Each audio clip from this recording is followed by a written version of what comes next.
Summers. Great. So Dr. Summers, we'd love to hear a little bit from you about how we should communicate with our children and loved ones about these scary and stressful things that are happening, and any tips for self-care during this stressful time. Thank you very much. Can you hear me okay? We can. Okay, great. So I'm going to talk about psychological supports for families and children with 15q disorders during the COVID outbreak. I think there's a number of key points to raise. The first is self-care for parents and caregivers. Children take their cues from adults, and if parents and caregivers are anxious or panicked, children are going to pick up on this and likely feel the same way. It's important to try to be a positive role model for your child by remaining calm and optimistic without giving false hope and making promises you can't keep. It's also okay to tell your child that it's hard for you too, and that we all need extra help sometimes. So it's important for parents and caregivers to practice good self-care. So look after yourself, eat nutritious food, get adequate sleep, follow your daily hygiene routine, and try to work some exercise into your day. This is an important one. Pick a reliable news source and check in for brief or important updates a couple of times a day. Try not to have the TV on 24 hours a day listening to all the news, because it's just a source of real stress.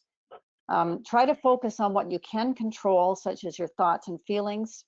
Keep yourself connected with friends and loved ones to prevent social isolation, and remind yourself you are strong and can get through this. I think it's also important to communicate at your child's developmental level. Use language that's appropriate for a child's developmental level to explain what is happening to them. It may be helpful to provide concrete visual information in the form of social stories or videos for them to watch. For children who are non-vocal communicators, make sure they have access to their communication system so they can ask questions and express how they're feeling. Answer their questions simply and honestly, providing essential need-to-know information. Let them know you want to make sure everyone is safe and healthy. Try to focus on what's going to happen today and tomorrow, rather than talking about the distant future. It's important to acknowledge your child's feelings, even if they don't express them out loud, and let them know you're going to help them during this time, and make positive statements such as, "We will get through this together." I also think it's important to help your child to be calm and to be able to cope with the situation. We know that routine and predictability are important for children to feel in control and make sense of the world around them. So develop a schedule to follow and refer to it throughout the day.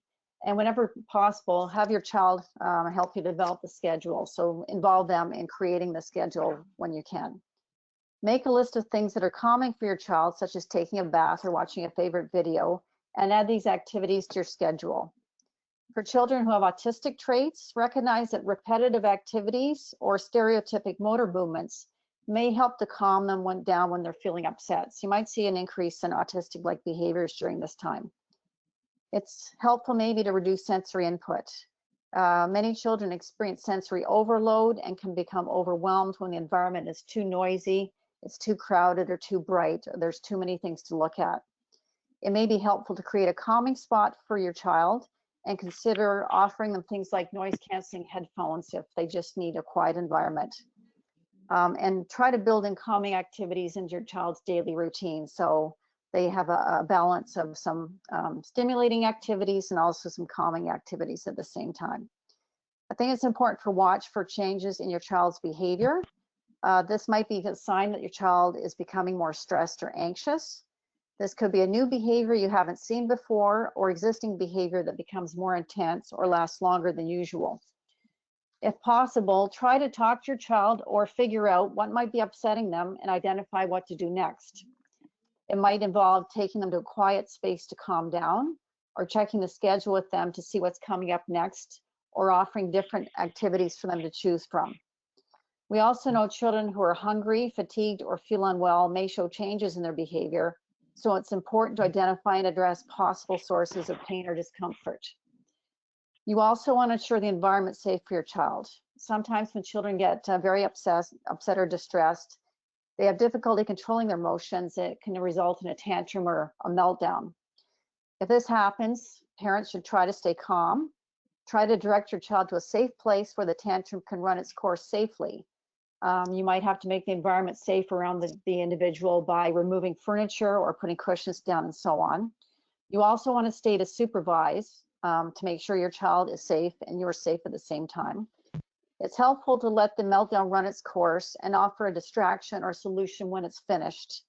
And try to be proactive. If there's triggers you can identify of things that upset your child or distress them, try to minimize those stressors during this time and make a plan to offer calming activities.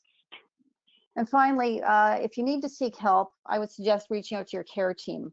Like many people have said tonight, virtual services are available through telephone or telemedicine. People are there to talk to you and give advice. So reach out to your care team. It could be your primary care physician, your neurologist. If you have a behavior therapist or developmental specialist, try to connect with them to find out what they suggest, and check with local services if you need to. And also go to the websites that have good information, like the ASF website or the 15Q Clinical Research Alliance website. So go to trusted resources and see if they offer any recommendations that could be helpful to you as well. So hopefully those are some psychological supports that can help families and their children get through these very stressful times right now in a way that the family can pull together and help their child to maintain a routine, to feel safe and supported, and that have things that keep them busy and things that calm them down during the day when they need it as well.